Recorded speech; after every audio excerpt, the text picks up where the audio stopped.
Tired of Windows locking you out of your own folders with that annoying "can't use this folder to protect your privacy" error? Let's dive straight into fixing this first. Locate the folder you're having trouble with in File Explorer. Right-click on the folder and select Properties from the menu that appears. In the Properties window, click on the Security tab. This is where we'll adjust the folder's permissions. Look for the Edit button near the middle of the window and click on it. This will open the Permissions window. In the Permissions window, click the Add button. This allows you to add a new user or group to grant permissions to.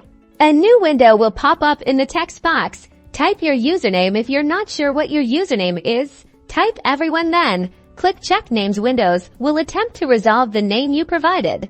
If it finds a match, it will underline the name. Now, click OK. Back in the Permissions window, make sure the user or group you just added is selected in the Permissions for Username or Group section below. Check the full control box under the Allow column. This gives the selected user or group complete control over the folder. You might see a Windows security prompt warning you about incorrect permissions. It's best to click Change Permissions to correct any underlying issues. Finally, click Apply and then OK on all the open windows to save your changes. That's it.